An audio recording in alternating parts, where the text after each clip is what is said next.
Ladies and gentlemen, welcome to the Corcoran Cap, the podcast where we cover 49ers, Warriors, Syracuse sports, and the Oakland Athletics. I'm your host, Sam Corcoran, and joining me for the first segment, we're going to talk about the 49ers. Obviously, a massive victory against the Green Bay Packers going into the NFC Championship. The stakes are high, and for my co-host for this, if you watch my stuff in the past, if you watch my Niners content, you definitely know this guy. Rohith Kannan. Rohith, introduce yourself. Tell the people who you are for those people who don't know who you are. Well, like Sam said, I've been on his channel a couple of times. For those who don't know me, I'm Rohith. I'm a student at the University of Alabama, but I love Niners ball. I'm from Fremont, so Bay Area kid down south. But yeah, no, I just love my Niners ball, and that's pretty much it. If you want to follow me on Twitter, you'll see me rambling on about some nonsense about the Niners. But hey man, we all love rambling about Niners football. That's why we're here today. But it's glad to have you on. I gotta say, I mean, we've done stuff in the past on my channel, but now it's good to have you and me do a segment weekly, get someone a bit more organized right there. So I really like it. And obviously, I mean, unless you've been living under a rock, the 49ers went into Green Bay and got a win in January at Lambeau Field, knocking out Aaron Rodgers, the 1-seed Green Bay Packers. I mean, it was only for the third time since 1950 that a California team has won in Lambeau in December or January. And which is a ridiculous stat. Were from the 49ers. 1987, 2013, now 2021. There you go. The 49ers. I mean, it's been the Niners have been able to just dominate the Packers in the playoffs as in recently. And actually, fun fact, I was born in 2003. The 49ers have not lost in the wild card or the divisional round since I was born. So every time they made a playoff since 2003, they've gone to the NFC Championship. 5 out of the last 11 years, they've gone to the NFC Championship, which seems kind of crazy because we've been bad for a lot of those years. But anyways, let's just talk about the game. Enough rambling about we're going to the NFC Championship. Let's talk about how we got to the NFC Championship. And we're just going to go over some studs and some duds, starting with, I think, the most obvious one, the special teams. And this is something that in the Cowboys game, a lot of people were rambling about. You had that miscommunication, Mark Nazacha with the roughing the punter. There was just some bad stuff going on special teams that was killing the Niners. And this time, the Niners special team was the one killing the Packers. You have a blocked punt, which led to a touchdown, a blocked field goal. You had Robbie Gould just making field goals with the game-winning field goal overall, and you had a good kick return from, I believe it was either Debo or JaMychal Hasty. It was Debo. It was the Debo, one that yeah. sent the Niners in midfield to start the second half. Exactly. So just an unbelievable performance from the special teams. A special teams unit that has struggled a lot of the year. This is fantastic to see. And the Niners would not have won this game without their special teams. We'll talk about the guys on offense who really let this team down, but the special teams is the reason that we won this game. We got very lucky that the special teams showed up. I mean, the thing is, you have to find a way to win. Last week in Dallas, we put up points up front. We found a way to just stay ahead, limit mistakes. I mean, yes, there were mistakes down the road, but we were able to get up front out the gate and then just ride our way to victory. We were never ahead against Green Bay. From kickoff in the first to triple zeros in the fourth, the 49ers never led. They just won. Exactly. It's just you have to find a way, and that's the playoffs for you. It's just about finding a way, something new, something different. Just one moment. That's all you really need. And Niners got their one moment. The blocked punt from a unit that has been struggling for the entire season. Exactly. I mean, speaking of the special teams, I'll just give them a shout out right now. You had Jimmy Ward with the blocked field goal, Jordan Willis with the blocked punt, Hufanga took it in, and also another guy who I actually heard was pretty good on special teams on that blocked punt. On the blocked field goal, you saw it come in. And not only did he do well on special teams, he did well on the field. And for those of you who know me, you know my beef with Dante Johnson. But you know what? That beef is squashed after this game. Dante Johnson filling in for Ambry Thomas. I think he did a phenomenal job doing that. The Packers receivers did not do that much. I know Devontae Adams, you can shout out Emmanuel Mosley all you want for that. I think they were going to target Dante Johnson because Emmanuel Mosley is a decent cornerback. And you got to get those guys like Alan Lazard. Alan Lazard could have stepped up big. He did not. A big reason for that is because of Dante Johnson. You can't only rely on Devontae Adams. And as much credit as Mosley deserves, in my opinion, Dante Johnson deserves even more credit. Agreed. And here's what's even more impressive about that. Niners DBs do not travel with the receivers. Meaning you have Matt LaFleur and I'm sorry, I don't know who Green Bay's offensive coordinator is, but you have those It's Nathaniel Hackett. Okay, yeah, thank you. You have Matt LaFleur and Nathaniel Hackett trying to like move the receivers around, trying to get the favorable matchups. And on paper, one of the worst matchups was Devontae Adams on Dante Johnson. And Dante Johnson did not let Devontae Adams beat him. I mean, there was that deep ball scare deep where Rodgers threw completely down the field. It was a 2nd and 8. It was double coverage, but Dante Johnson stuck with Adams the entire way, which allowed the safety, which I want to say was Hufanga, to pretty much stay in position and make sure that ball was still double coverage. Ball fell incomplete. 3rd and 8, sack, the ensuing punt, block, touchdown.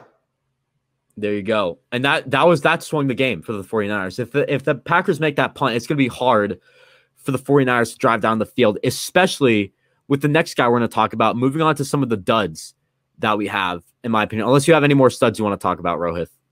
Honestly, the entire defense, starting with Fred Warner setting the tone with that forced fumble on Mercedes Lewis. I was going to say. The Packers had I want to say 7 or 8 first downs in their first 2 drives alone, including their opening touchdown drive. For the rest of the game, they had a whopping 6.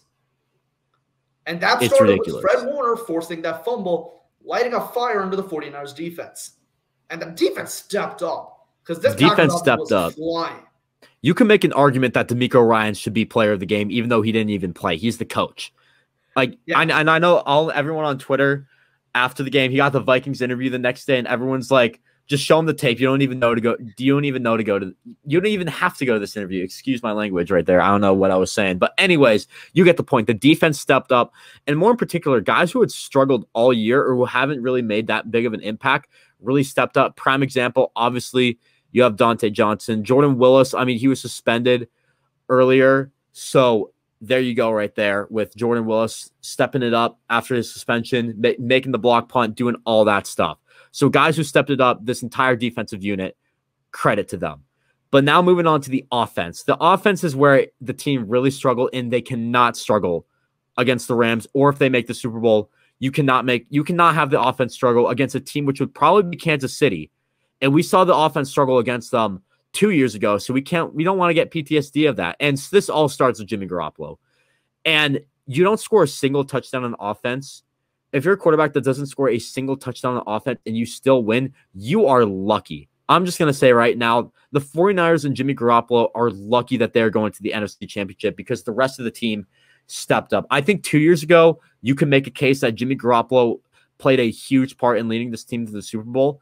This year, I don't think you can really make that argument anymore. Jimmy Garoppolo, especially the Dallas game, he kind of let the team down towards the end. The Green Bay game, he let the team down in a big way. He has to do better against the Los Angeles Rams. It's better to be lucky than be good, but we should get to a point where we have to rely on luck. We should be relying on him. By making a big play. Exactly. And I think you have to have Garoppolo step up. You saw the performances from guys like Josh Allen. Josh Allen balled out, got the loss. Now imagine if the 49ers had Josh Allen. The 49ers would have dominated the Green Bay Packers. Now, I mean, you have to start Garoppolo because I don't think Lance is ready for playoff football just yet. I think Garoppolo is definitely your safer option, but at the same time, it's also a big risk starting Garoppolo. Whenever he trots on the field, you know something's going to happen. Every game he has played with the 49ers, he's turned the ball over 52 out of 52 times. Hopefully he can go for 52 for 53, whether it be in the Super Bowl or whether it be in the NFC Championship against the Rams. I mean, yes, he did have those 2 big throws to end the game on the game-winning drive. The first one to Kittle to get the ball moving. And then another one to Debo, and then Debo started taking it upfield. Like, you got to give him credit for those 2 throws, but that start was horrendous. He was what? I mean, yes, there were the drops, but you still can't start 0 for 5, not in a playoff game. Exactly. You cannot. And then the boneheaded pick That's just the ball you have to throw away. I mean, luckily Jimmy Ward blocked the field goals. We were looking at a 2-score game going into halftime with a goose egg on the board. Mm-hmm. Exactly. You gotta make sure you improve that right there. And Garoppolo all year, the pass game has been stingy. So they go to the run game, but that wasn't there either. So Elijah Mitchell, let's talk about him. He's the primary back right there. He has to step it up. I know he did pretty well against the Rams, did pretty well against the Cowboys. Nothing much from Green Bay. And usually it's a snowy condition. Snow usually means you're going to run the ball a bit more. So Elijah Mitchell just has to produce a bit more next time. It's not the end of the world. I think personally the 49ers should have relied on the pass game a bit more. You're down, so they're going to rely on the pass game more than they are in the run game. But Elijah Mitchell, those runs can be key. If you're relying on the pass game, you can get a big run, go forward. It allows you to rely on the run game a bit more, which the 49ers need to do if they want to win this. Yeah, it helps you keep that run-pass balance when you know your run game's working and you can at least generate some sort of offense from it. Like, we're not asking for anything absurdly ridiculous. Like, if we can average a solid 4 yards a carry, that's good. Mm-hmm. Exactly. I think against the Packers, we were really close to what? Like 2.5? Something like that, yeah. Yeah. I mean, and I think one of the worst ones was the 4th and 1 play with Trent Williams motioning and then shifting. And Mitchell doesn't read that block and instead cuts back to the middle where he gets stuffed for about a 2-yard loss on a 4th and 1. Exactly. You have to make sure you do that. You do a bit better job of that. And no Trent Williams next game, possibly. That's going to make it even more rough for both the run game and the pass game. So you're going to have to. I think it'll be McKivitz starting again, from what all signs indicate. You got to step it up with that. So McKivitz is another guy who has to step it up. And speaking of the Rams game, we got 3 minutes left. Rohith, give me one key to the game. Can be offense, defense, special teams, you name it. Give me one key to the game that the Niners must follow through with. Get pressure in Stafford's face. That's how we won. That's how we won in Week 18. Get pressure in Stafford's face. Against the Bucs, Stafford was only sacked 2 times for 11 yards, and I think against the Cardinals in the wild card round, he was only sacked for maybe once, maybe twice. I don't have the. It wasn't good. Up. But combined, that's 4 sacks against San Francisco in Week 18. Matthew Stafford was sacked 5 times for 37 yards. Yeah, that's huge field position change. And that's a huge change in mentality for an offense that's like, okay, we're behind schedule. We gotta get back to where we were. How do we do it? And how more often than not, you're gonna lose a down in the process. So if you get a sack on first down, you're gonna use second down to somehow get back on track, and then you have to worry about oh shit, we have to convert this third. And if you got a sack on second down, it's like, we need all of this. It's all or nothing. And then a third down sack is a killer in so many ways. You move back, your punting game moves back, or you change it from. And you got the momentum going forward on the offense. Yeah. So overall, I mean, you read my mind perfectly. I think there's just pressure. That's how the Niners have been winning games all season long. I think just bring that pressure. 77 pressures for the past 3 games combined. That's ridiculous. 5 sacks a game, over 25 pressures a game. We need that type of performance again. Exactly. And if you want to, even if you win this game, you're going to go to the Super Bowl, same thing. You got to do that. Keep the pressure going. Well, we talked about the preview for the Rams game. Next week, we'll be recapping this game. So looking back at this, it's going to be an interesting episode. See what the Niners do. Should be fun. Yeah. But anyways, guys, that's the end of segment 1. Moving on to segment 2, we're going to be talking about Klay's return, the Golden State Warriors with Joel. He'll be on coming up in 10 seconds. Stay tuned.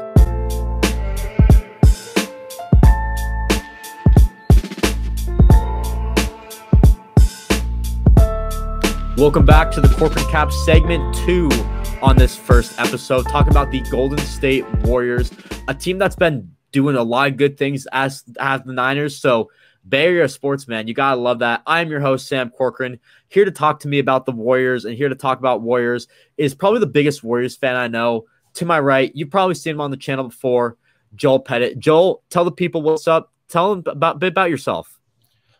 So Sam and I have known each other since middle school, and we both love we both love the Niners and the Warriors. I'd say if we had to divvy it up, Sam's more of the Niner expert. Definitely more Niners. He's more Niners. I'm a little more Warriors, but we both love the teams a lot. And Sam brought this idea to me about talking about Bay Area sports and Syracuse, which obviously pertains to him. And I'm all for it. So, because I can talk about Warriors all day long. Yeah, definitely. I mean, I'm happy to have you on. I know we talk Niners all the time on the channel, but I know Warriors is definitely more of your strong suit. So I'm glad you can share that with you. And guys, he hasn't tweeted much, but go follow Joel Pettit on Twitter. It's actually at Joel Pettit 10. Hang on. Let me edit this for the people watching this right there. At Joel Pettit. Is it _10 or 10? I keep messing this up. Just search up Joel Pettit. It's either Joel Pettit 10 or Joel Pettit _10. Go find it out. I'm not going to talk about that too much. Let's get into the main topic. And, we could be recapping games. That's probably how most of it is going to be for this segment because that's what it really is. But there's been one story that's been, it's just been going around the NBA for the past 2 weeks. That's the return of the beloved Klay Thompson. And, coming off an ACL and an Achilles injury, mainly the Achilles injury is what we're focusing on. So it's always going to be a pretty slow start. And as you've been able to see, it has been a slow start. 14.7 points per game, 30% from three. If EFG is about 44.8%, 2.8 rebounds, 2 assists, those are solid stats for a starter. But knowing Klay Thompson, usually his performance is a bit above that. I don't really blame him for struggling. Also, he's made every free throw so far. He hasn't had that many minutes, so that's been the one thing. So they're trying to ease him in, and you've seen he has had some injury history. He's missed the last 2 games. Tonight they're playing Dallas. Well, we're recording before they play tip-off, so we don't really know if he's playing yet. I haven't heard anything about that. He's listed as questionable. He's listed as questionable. Did not practice on Monday. So overall, I think Klay Thompson, is he fully healthy, Joel? Is this a concern for the Warriors in your opinion? From everything that I heard from Kerr and just basically lingering news I've heard, it seems like a precaution. It's the same knee that he tore, and it's said the news I've heard is that it's soreness. NBA players deal with soreness all throughout their bodies all the time. I think they're just taking it with extra caution with Klay, seeing, as he said, 2 serious injuries. I think I am leaning on the side of, even if he doesn't play tonight, that it's nothing too major and that he should be back relatively soon. Yeah, that's kind of what I'm thinking right now. I think for Klay Thompson, I think you want to get back on the court, but it's good to rest up that knee. You don't want that knee soreness lingering for too long, especially if it's the knee you tore your ACL for. However, I will say it's definitely more of a concern for Klay than it is for the Warriors. And you look at the Warriors shooting guard depth. Jordan Poole he was phenomenal when he was on the when Klay was on the court. Moses Moody also did pretty well. Even Damian Lee, you could throw him in there. He's done a pretty decent job so far. So overall, the Warriors have probably the most shooting guard depth I've seen in a while. I think ever since I become a fan, I think this is the most shooting guard depth I've seen on this team. So always good to have, especially for a team that was looking for that shooting guard for a while. You had Jacob Evans, didn't really work out. Ian Clark was decent, but he got traded. Patrick McCaw, decent, got traded, or he got cut or something. And now you got Jordan Poole and Damian Lee. Those are 2 fantastic finds that the Warriors have found. So overall, the shooting guard depth has been really nice for this team. Yeah, the big one is Poole. If Klay is not in, I think that it's an opportunity to let Poole cook. And I think that it's a little bit unfortunate that it's been such a fluctuating thing of guys being in and out, because you're hoping come playoff time you get a set rotation of the starters all in and then Poole coming in off the bench, because that's what it's going to hopefully be once everybody's healthy. That's what it should be once everyone's healthy. But at this point, if Klay's not going, at least you have someone that can fill in and play starters minutes and not be certainly not a liability on offense, and just he knows the system, and I think it works out pretty well.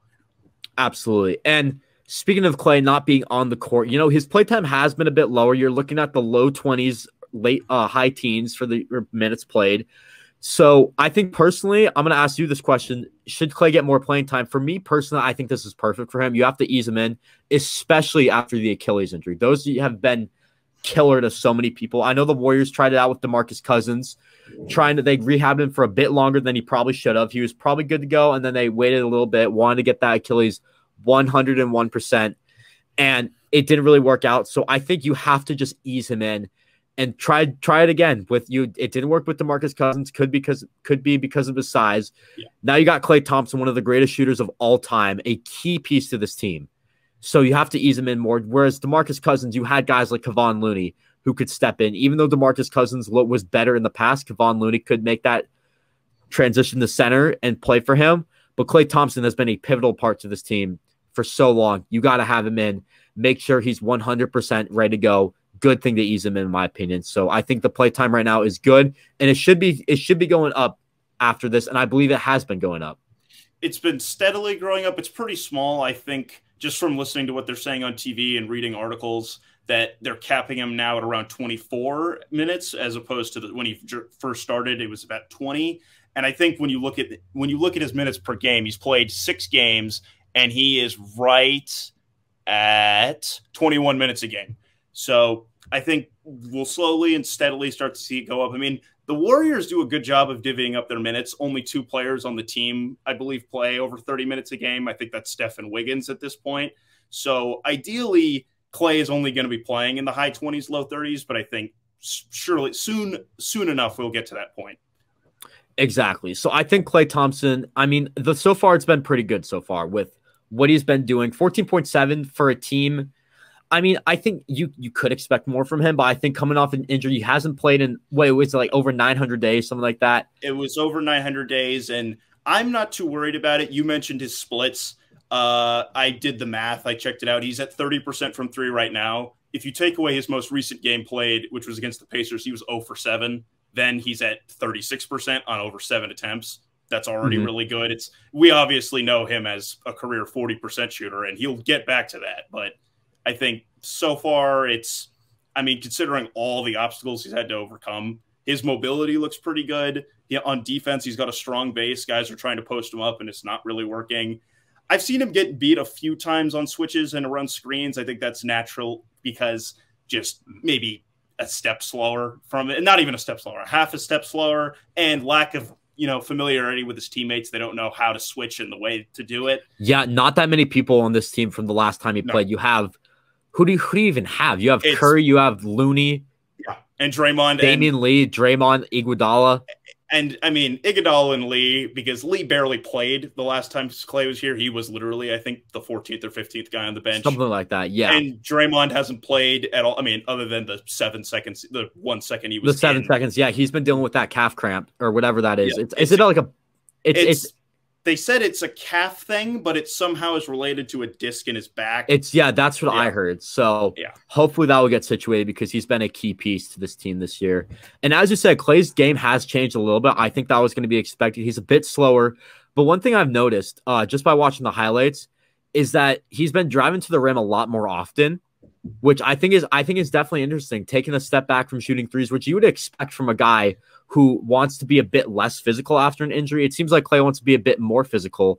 And also, just for the record, I might as well put it out there, the Warriors have been 5-4 since Klay Thompson's return, not including tonight's game against Dallas. Yeah. A couple things I've noticed with his, like you said, I noticed a slight difference in his game. He is going to the hoop, I feel like, with a little more frequency, especially given his lower minutes, but he's not finishing at the hoop. He's at 25% at the rim. That's naturally going to go up, be it, just the lack of having not played NBA basketball in 900 days. They're going to be kinks, and he'll work them out. Also, percentage of threes assisted. For his career, he is at 90% of his threes assisted.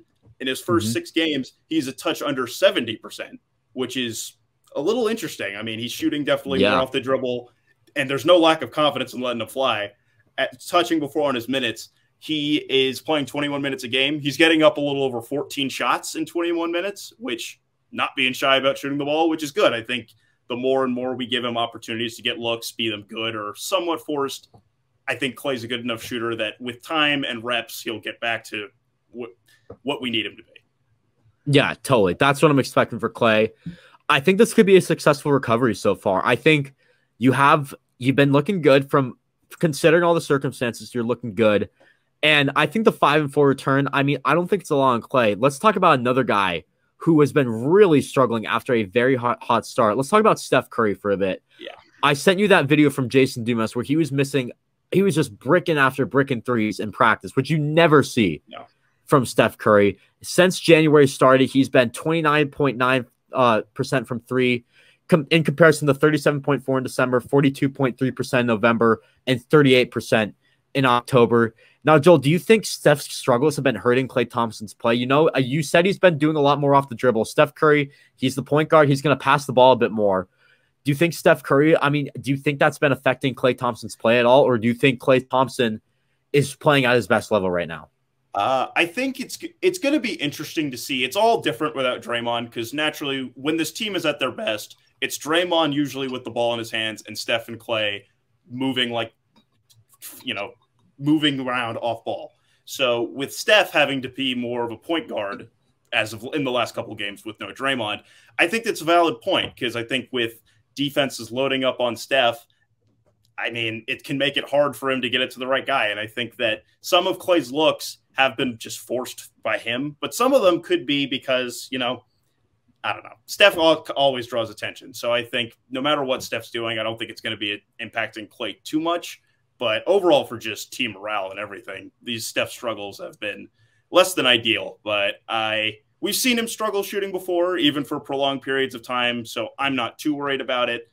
I think the big indicator for this team is to see what it looks like when Draymond's back, because he's so important, be it on defense and offense. Our defense has struggled without him, and offensively, our offensive rating is really poor when you look in the last. It's been bad. Weeks. Draymond, yeah. This is why I've been telling everyone for years now, Draymond is one of the most key pieces to this Warriors team.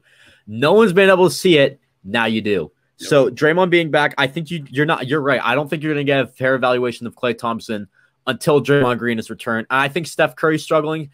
I think a lot of it is on him, considering like the 3-point percentage. But Draymond gives him a lot of open looks. So you definitely have to account for your teammates not being there. I think part of Steph's struggles are that he's missing a lot of shots he normally makes, and part of it is that they're able to he's not in his same role of having a guy that can hit him at the perfect spot all the time when he's moving off the dribble. That's what Draymond does. So naturally, it just makes it all a little bit harder on Steph. I do like some of the stuff Steph's been doing recently. Like I said, now that he has had to be more of the de facto point guard as Draymond's been out, his assists are up. I marked it down. And the since Draymond's been out, he's averaging 7 assists a game and only 2.5 turnovers. Turnovers are one of the Achilles heel of this team. So if Steph's turnovers are down, that's a big win. And this is Steph's best defensive year ever, in my opinion. Oh, easily. His defense has been people really, are finally really realizing. solid. Everyone was like, Steph's not a good defender. I was saying it. Steph's a pretty good defender. No one's really seeing it, and they're seeing it this year. I think with the struggles, I think the only one thing that this would probably do, it could take him out of the MVP race depending on how he does. I know he's now not the leading vote getter in the West. It's now LeBron. Yeah, I believe for All-Star votes. Yes, that's for All-Star voting. All-Star voting's closed. I haven't checked it in a minute, and I don't know who the leaders are. It would not surprise me if it's LeBron based. I think I would have to assume it's still LeBron, because Steph's been struggling. People are going to be voting the guys. The Lakers have also been struggling, but it's LeBron James, name recognition right there. The Lakers could be a lottery team, and LeBron would be in the top 3 or 4 vote getters purely on reputation and fan base. Exactly. It's the Lakers. You have to expect that. But anyways, good talk about the Warriors. Klay Thompson, could he return to full form? We think so. Joel and I think so. Coming up next, we're moving from NBA hoops to college hoops. Syracuse basketball, talking about their recent game against Duke and previewing the game against Pitt. We'll be back in 10 seconds. Stay tuned.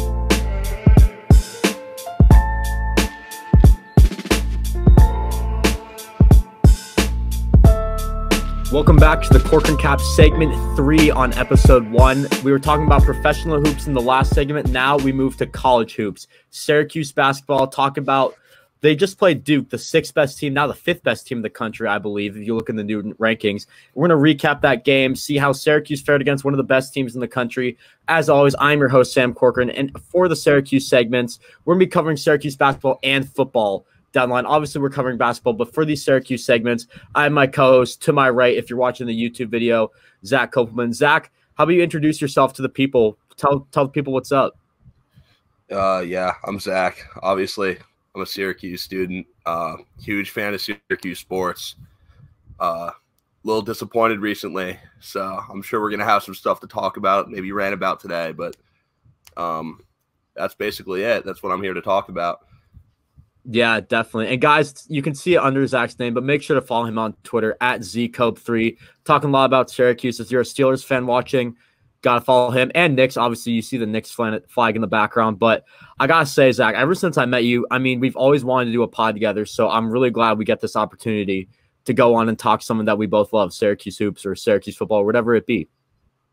Yeah. Just I'm sorry. Just get to what we're about to talk about. I got some things to say.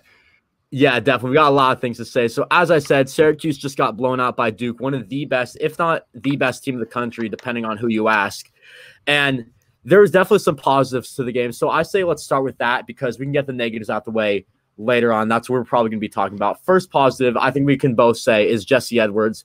Played a fantastic game. He's been playing pretty good defense as of lately, in my opinion, especially in this Duke game. If I pull up the stats real quick, he had a good amount of blocks. He didn't get into too much foul trouble, which has been a main issue for him. For those watching the NBA, I mean, it's 5 fouls for college basketball, and Jesse Edwards usually always gets those 5 fouls more than 50% of the time. So if you don't foul Jesse Edwards before the Duke game had fouled out of 10 of 18, I believe. So it's a good thing he stepped it up a little. Definitely. And we talked about, I know Jim Boeheim in his presser talked about how the ACC is a very physical league, and Jesse Edwards has not been able to adapt to that so far. So Duke, a very physical team, one of the most physical teams in the country, being able to adapt to that was something very good from Jesse Edwards, in my opinion. Well, obviously Duke has Mark Williams and Banchero, and it's a good thing. I mean, Edwards really all year has looked at like one of the most improved players in the ACC. I think he still leads the ACC in blocks or is tied for that. So he's one of the best to hold your own against a Duke team like that.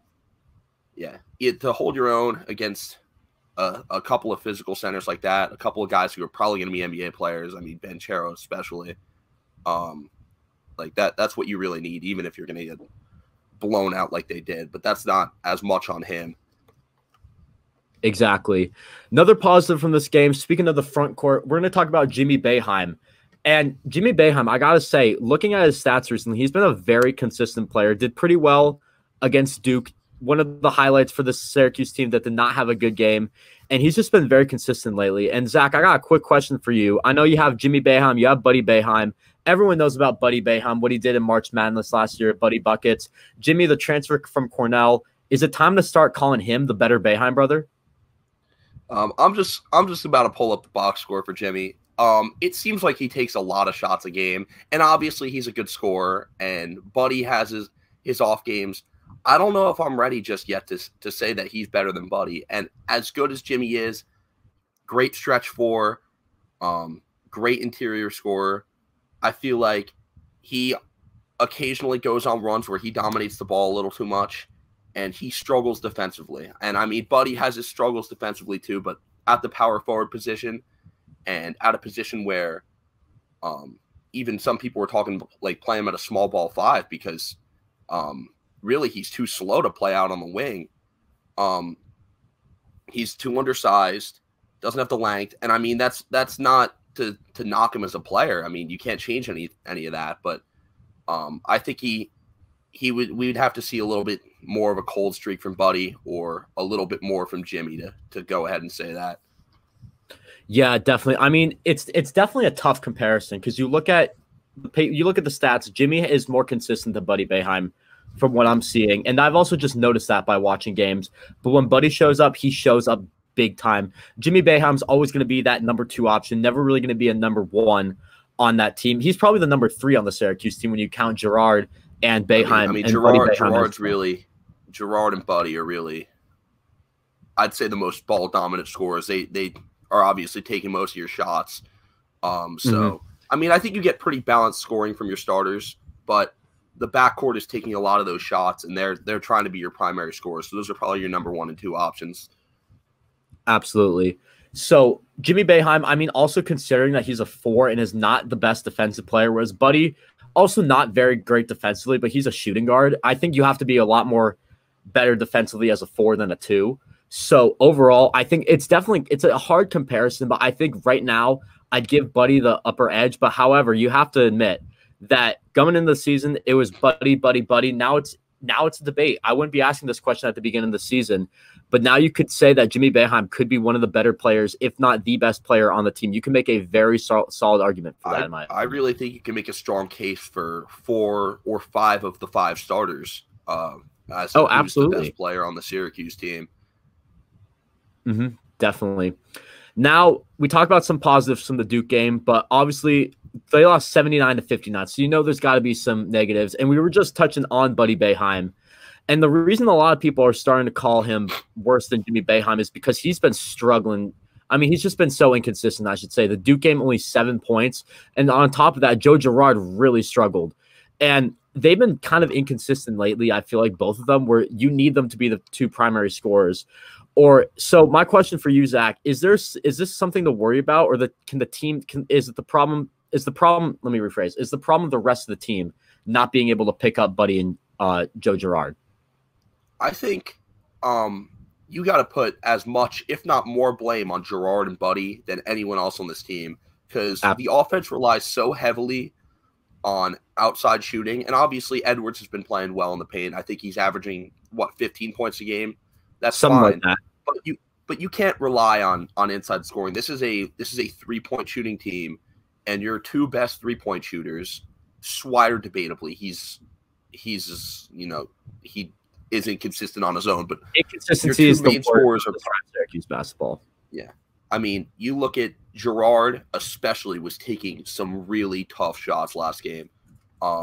There were a few times it just looked like there was time on the shot clock, and he would just throw it up and kind of saw what happened, because he knows that the team relies on him, and he was kind of getting frustrated. I understand that, but it's all about shot selection, and I think that's where the inconsistency stems from.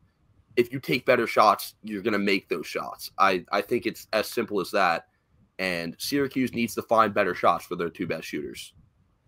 Absolutely. And speaking of shooting, my goodness, was the 3-point shooting atrocious. Only 17.2% from the 3-point line. And, I mean, this is a team that relies on 3-point shooting a lot. You have 2 ball-dominant guards who love to shoot. Buddy Boeheim was considered one of the best shooters in college basketball as of recently. Cole Swider, a pretty good wing, pretty good 3-point shooter. That's really all he did at Villanova. He didn't play that much, but when he did, he was only draining threes. Jimmy Boeheim considered a stretch 4. So, I mean, 17.2% is a massive concern. So was the Duke defense just really good, or was Syracuse bad? And I think, personally for me, I just think it was a terrible performance from Syracuse. I mean, you saw them making really tough shots, really questionable shots with some time on the shot clock left. So overall, I think this is a lot on Syracuse. Also not creating the space for your 2 primary shooters, Buddy Boeheim and Joe Girard. I thought that was a pretty big issue, which you can give credit for the Duke defense all you want for that. But at the end of the day, it all stems back to Syracuse not making the right shot selection, or not being smart about when they shoot or how they shoot, or just having bad shooting form, or whatever it is. And speaking of shooting, one last thing I might say is Buddy Boeheim. I'm sorry. I was looking at the wrong stats. Jimmy Boeheim, 2 from 6 from the 3-throw line. That cannot happen again. Yeah, I mean, first of all, going to give credit to the Duke defense. They're a very physical defensive team. They're coached well, obviously. Coach K is greatest college basketball player of all time, or coach of all time. Besides that, Syracuse needs to find open shots, and that is the only thing that will get them to win the game. And they didn't do that this game. They wasted time on the shot clock. They took bad shots early in the shot clock and late in the shot clock, and they didn't move the ball well. So you're not gonna score like that, and that's what's gonna lead them to taking bad shots and eventually shooting 17% from 3 or whatever it was. Free throw shooting is another issue. You can't really do anything about bad free throw shooting other than they need to go to practice and get more shots up. Exactly. But it's that simple. With the 3-point shooting, you can give as much credit to the Duke defense as you want. Their best defenders are interior defenders, in my opinion. Banchero, Mark Williams, as I said. So there's really no excuse to shoot as poorly as you did from the outside. Yeah, absolutely. You have to make up for that. And especially going against a Pitt team. By the time this is out, the Pitt game will be happening, but we're recording this before the Pitt game. So Pitt, I mean, that's a team that you really have to it's every game from here is a must-win game. I think the biggest must-win games are the teams like Pitt. You beat Georgia Tech's coming up, but those are two teams that have been struggling recently. And I think you just have to win those games. The teams that are struggling, you have to beat. That's where you cement yourself. They can get to 500 tonight. So if they can pick up the three-point shooting, that'll be good. Speaking of another thing that one player individually has to pick up, we talked about Jesse Edwards and his foul trouble. I believed he fouled out against Pitt. Am I correct by that? Am I correct with that? I don't remember, but I mean, it's very possible. It didn't really. Yeah, it's possible. It didn't really matter. And this has been always an issue for him, and especially when you're going down the line, this team is they're not making the March Madness tournament unless they win every other game this year, in my opinion. I mean, you got to basically win out. Maybe a loss to Duke, maybe a loss to you played Florida State twice, maybe lost to Miami. I don't really know, but do you think Syracuse should rely on Anselm and Benny Williams more when Jesse Edwards gets in foul trouble, or to help Jesse Edwards get out of foul trouble?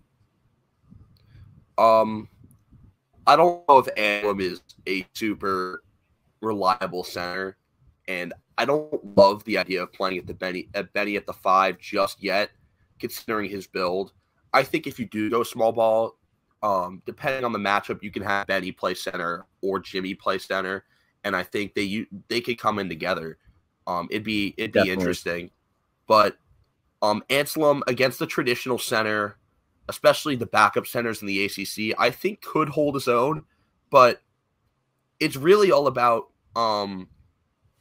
Edwards has got to stay out of foul trouble, because you can't really use Anselm against a lot of the starters in the ACC, and unless Benny puts on a lot of weight, I don't see him. Benny's got to develop a lot. Yeah, Benny has a ways to go, and I think he could be a very good player. I said at the beginning of the season, I think he could potentially be one of our best players by the end of the season. It really hasn't looked like it's turned out that way, and he's shown flashes, especially defensively, but he doesn't have the build just yet. He's very lean to match up with a lot of the really physical centers in the ACC. So if you had to choose between the two, I'd say Anselm, but I think Benny's the higher ceiling player long term. You really don't want to rely on either of them right now. Exactly. I think you just got to start Edwards. He's your best guy. Put him out there. I mean, you need that physicality. He's a bit too physical, obviously, with the foul trouble. So hopefully can stay out of that. However, Syracuse's they had a lack of physicality against Duke. Duke is a very physical team, but as Boeheim touched in the presser, most teams in the ACC are very physical. He said Clemson, Pitt, those are like two teams that we handled easily. Every team in the ACC is very physical. And my last question for you, Zach, before we end this segment, have you noticed Syracuse being less physical in the past few games, or is it just the other teams being more physical, or has Syracuse shined in their physicality? Have they been more physical than they have been in the past?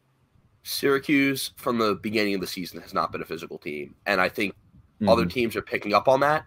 You look at Duke, they have some tough dudes inside, obviously. What more could be said about, or could I say about Mark Williams, Paolo Banchero, the shooting guard whose name is escaping me right now, who was out for that game, would have given us nightmares, because he's a bigger guy too, and they got a guy off the bench. I'm just blanking on the roster right now, but they play a physical brand of basketball. You know this every year, but so does every other team in the ACC, as you said. And Syracuse lacks really high quality defenders, save Jesse Edwards, but he is inconsistent on that end. Inconsistent. I think you're really the one defender who I would say is somewhat consistent is Benny Williams, but he needs to develop a lot more.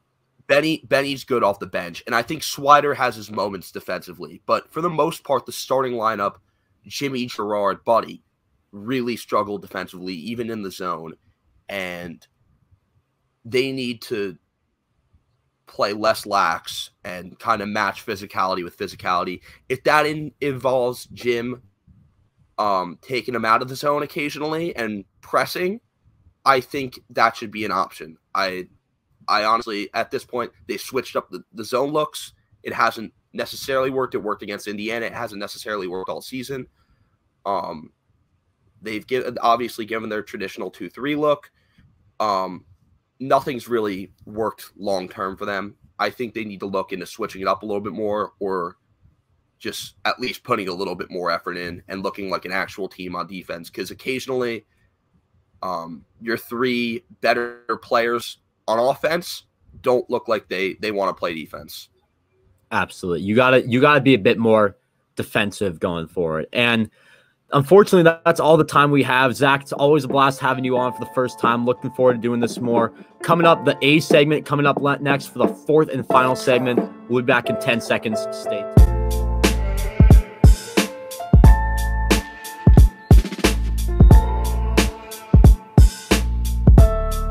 Welcome back to the Corcoran Cap, fourth segment of the episode. And here we're going to be talking about the Oakland Athletics, swinging into baseball right here. As always, I'm your host, Sam Corcoran. And for the A segments, we got my guy, Jake Hart, right there. Jake, what's going on? Introduce yourself to the viewers. They don't really know too much about you. If you guys have watched my previous streams, you kind of know who Jake is, but you know too much about who he is. So how about, Jake, you give them the overview about who you are? Yeah, I went to high school with Sam, obviously diehard A's fan. I'm at Indiana University right now, so I'm in my dorm room. But I'm really excited to get into the A's and a little baseball deprived right now, so it'll be a good talk. Yeah, definitely. Not much baseball going on, but I got to say, Jake, I mean, you and I both share love for the A's, and it's definitely, I mean, we can finally do this. I'm really happy we can do this. So without further ado, let's just get right into it. And as you said, there's really not much to talk about, but you know, you and I, we can just talk A's whenever we want. So we always get to find an idea to talk about. And once the MLB lockout ends, then the A's are going to be flown around in trade discussions. I think that's going to be one big thing that's going to come out once the lockout ends. So Jake and I thought we would come here today and talk about who can be traded, where they could go, and what we can get in return. Because as you know, the A's, they're probably a team that's trying to tank at this point. Everyone knows the Moneyball strategy that this team has. So that's obviously going to continue. So let's just get right into it. And I think we can just start with the first two guys that I have on the list. And these are two guys that have just been thrown around everywhere for the past few years. Matt Olson, Matt Chapman. They're on the thumbnail. If you're watching on the YouTube version, they're on the thumbnail of this. And I would not be surprised if these two guys get traded, considering how good they are. You know, the A's want Moneyball. You're probably looking at a top 100 prospect, maybe two, in return for both of these guys. So, Jake, how about you give some thoughts on this? What are you thinking for Matt Olson? Do you think they're going to get traded? Matt Olson, Matt Chapman, what do you think we can get for them? Yeah, I mean, I think it's a different situation than some of the guys we'll talk about later in this video. But, like, I really think that they need to hear the right offer for them, because as much as, like, whatever, 12 million, because the projected salary for Olson is 12, and for Chapman, it's 9.5 for next year. They're absolute bargains. Like, you have probably one of, if not the best first baseman in baseball, and one of the best defensive third baseman in baseball, I would say. He definitely had a down year last year, Matt Chapman, but you cannot deny his defense. And those are bargains for players of those caliber. No, they are. And I mean, that just makes them more attractive to other teams. And I do think that not only is it going to be commanding two top 10 prospects, but I think that it's going to be, or two top 100 prospects, but I think we're going to need a top prospect. Like, we're looking at a similar return to when we traded Donaldson to the Blue Jays with multiple years left on his contract. And it took Franklin Barreto, who was at the time, like, I think he was number 26. He was the Blue Jays' top prospect. And obviously, I mean, it didn't work out for him, but you're looking at a return somewhat similar to that, where you're going to get, I think Kendall Graveman was also a highly touted prospect at the time. Or no, I'm thinking of the other guy, Sean Nolan, who never actually made it to the A's. Yeah, really, it's what it was Barreto followed by a lot of, like, either major league ready prospects, like guys who were right on the precipice, and then it was Brett Lowry to just fill in that hole right away. Yeah, help the team right away. And I think it's going to be similar, because the A's, we're rebuilding right now, but we're not. I mean, in baseball, no one is looking to lose games. The draft picks don't matter that much. So we're still going to try and win games, as many as we can, with our whatever $55, $60 million payroll somehow. Exactly. But yeah, I think you're looking at – oh, go ahead. Sorry. I think Olson at this point commands a bit more than Chapman, just because also, like, positional value where third base, in my opinion, is probably the lowest in the league just because there are such good hitters and such good defenders. I mean, when you talk about the best defenders in the league, they are at third base, and the best hitters in the infield, at least, normally third base, where for having a Gold Glove first baseman is pretty rare. Exactly, definitely. And I think I'm looking at one team that's been thrown out for Matt Olson a lot, the New York Yankees. And according to MLB, their prospects, 2 top 100, 2 top 20 guys, Anthony Volpe, shortstop, or Volpe, I don't know, Jason Dominguez, both of them are in A ball or A plus ball. So those are 2 guys you're probably looking to get as your main guy in that deal if you're trading Matt Olson to the New York Yankees, which has been thrown out a lot before the lockout came. Yeah, I don't necessarily see either of those guys coming over just simply because, and again, I could be wrong. They could have some new philosophy, but typically when they make these deals, we're looking for guys that are right there at the major league level. And I know it didn't pan out last time, but like if we took a guy like Jason Dominguez, who, I mean, what, he's 19 now, maybe 20. He's 18, still 18. Wow. Yeah. He's our age, guys. He's pretty far off. And so, like, by the time he's making an impact in, like, 2026, 2027, like, because what, he'll have his rookie year in, like, 2024. Like, yeah, that's his projected 2024. Volpe's projected 2023. It's so far off that I don't know if the A's, that their timeline, that would be pretty squirrely in my opinion. You could be looking at late 2022 instead. I think if you're going by that logic, I think if the A's want a guy who will be ready somewhat soon, I think the latest they want is going to be early 2023. I mean, yeah, and that's like getting to the league because, I mean, you then have to anticipate them. You're going to struggle at first. You're not going to get many guys who are just going to star their rookie year like Wander Franco or someone like that. You're going to get guys who are going to start developing, and hopefully they'll develop into a player down the line. Yeah. I mean, if you're talking about like the Yankees more active roster players, I mean, obviously Andujar played third base a little bit. I don't know what his contract would look like in arbitration. Florial came out this year. That was the guy that the A's really tried to get in the Sonny Gray trade and ended up with. They could go after him again. The super great Dexter Fowler. I don't know what to say about that God, one. He's been in the league forever.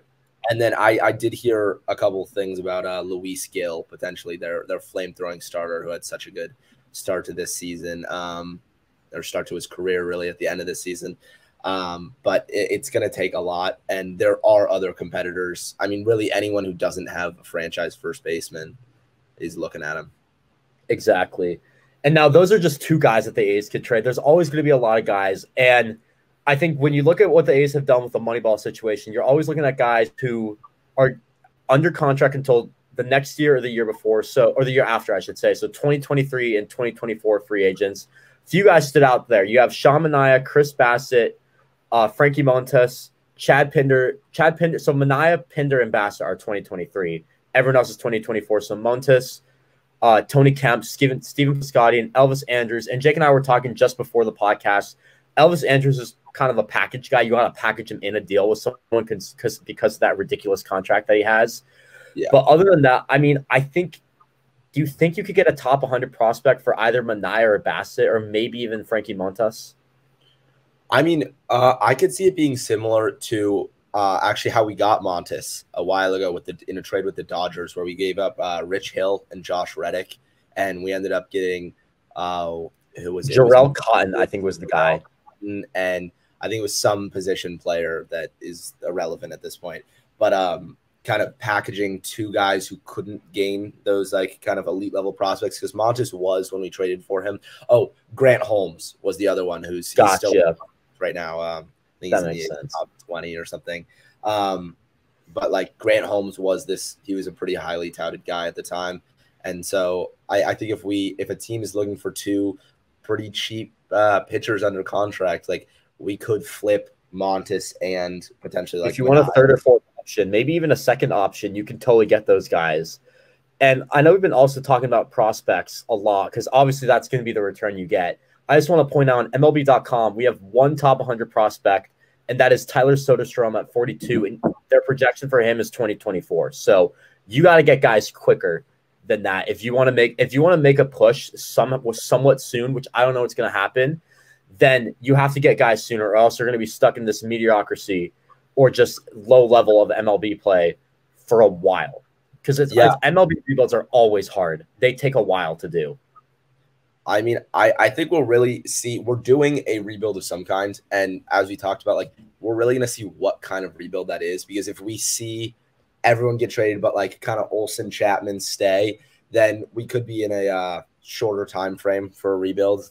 Just because, I mean, exactly, probably not going to compete this year, especially if we trade our whole pitching staff with Mania, Bassett, and Montes.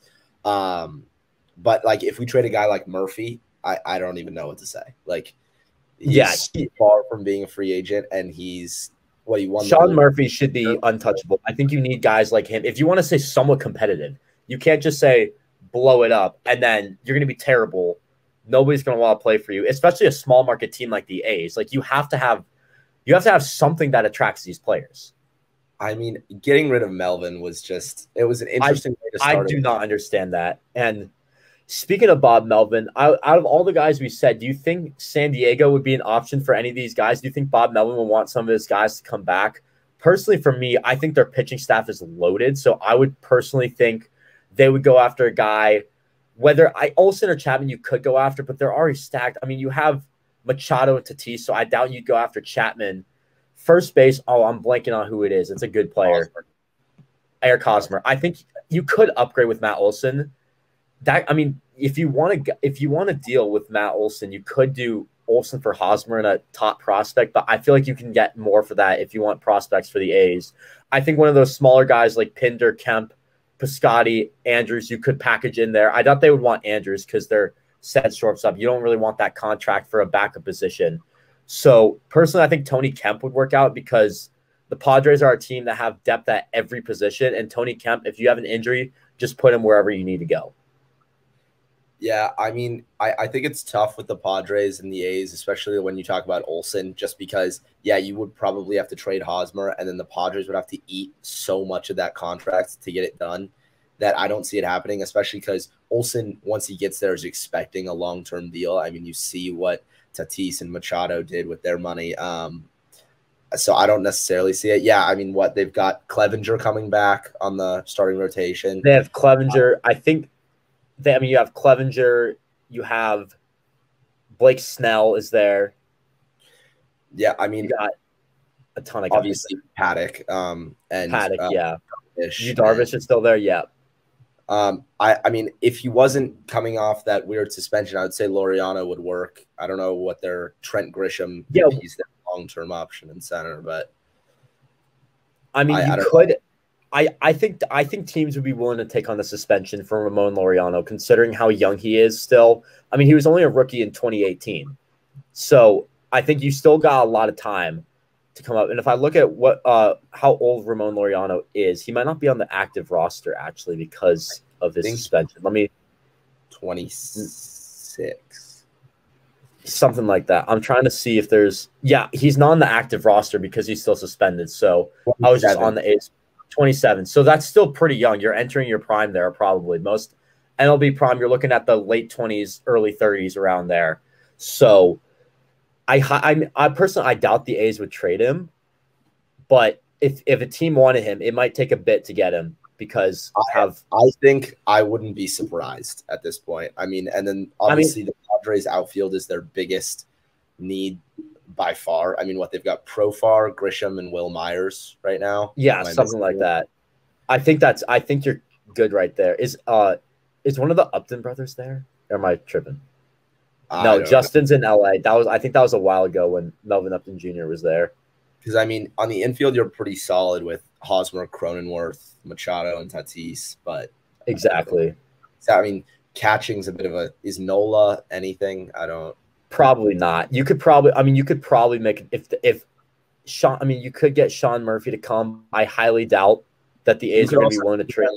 Signing a guy like Jan Gomes or some experienced vet. Yeah, there's still a ton of free agents out there. I mean, you know who they also have that we're forgetting? Max Scherzer. They just signed Max Scherzer. Oh yeah, I was like, I knew they got a big guy for the pitching rotation, so that's why I said no pitchers. Who's going to the bullpen? Because they have Musgrove, Darvish, Snell, Clevenger, Paddock. You might just do a 6-man rotation. Jeez, their bullpen's a little shaky though. Pagan and Palmer. That is true. I mean, you could put, I don't know. We have to figure that out. But anyways, yeah, any of those guys. So Pinder, Kemp, I think can really just go anywhere. Piscotty, I think you're looking at a team. I think San Diego would actually make a lot of sense for him. A team that needs a little bit of outfield help. If you want a cheap price for him, I think San Diego would be a good spot for him.